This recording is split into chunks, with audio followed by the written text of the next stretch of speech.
Welcome once again to the Trouble North Digital Review, and this is the Civil Service Exam Review course.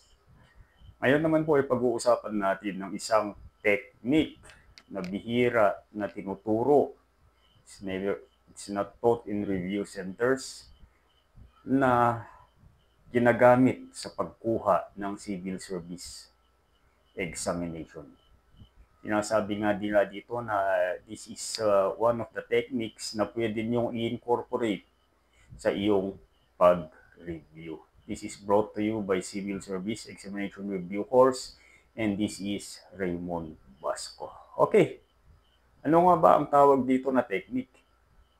Daming problema sa pag-review, pagkuha ng Civil Service Examination, no? Pero marami ding technique on how to pass the examination. And one of these is the mindset over memorization method. Na, alam naman natin yearly, many are taking the civil service examination and marami din ang pumabagsak. It's not what they know or what they think. Marami din sa atin ang nagre-review ng solo. Marami din sa atin ang may sleepless nights sa pag-prepare. Yet, despite the efforts and the preparation, marami pa rin sa atin ang pumabagsak. Since the inception of the Civil Service Examination, ay hindi pa ata na 50% ang pumasa sa Civil Service Examination. Mas lalo na sa CS Pro. So, what seems to be the problem? No? So, foremost, alam naman natin na ang Civil Service Examination is the gateway. It's an opening door for us to be able to enter the government service if you want to enter the Philippine Civil Service. Critical ito. And sinasabi nga nila dito na it is the door opener. Historically, yun nga, marami ang bumabagsak at hindi pumapasa.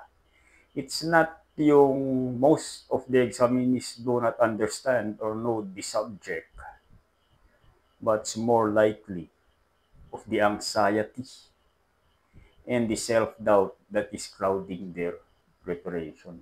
Yung kaba, meron yung kaba dyan sa prepare for the civil service examination. So, sa review na ito, sa strategy na ito, sa technique na ito ay isang uri ng review na hindi naman nalalaman ng it's not about technical jargon or it's not about reviewing ng ilang oras, but it's more on preparing you mentally to have unshakable effort or have unshakable confidence that will serve you beyond test day, hindi lang sa test day. Magbibigay ito ng actionable insights kung paano mag-prepare. There would also be strategies and techniques that would be taught to you. And whether you are a first-timer or a retaker who have fallen short before, this guide will surely refresh your perspective and change the way you prepare and perform.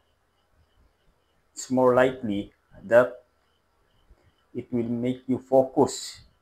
It's more likely that you will be focused during the examination. So are you ready to dive in? But before that, click the subscribe button so that you'll be knowing more of the techniques on how to implement your review as you prepare for the civil service examination.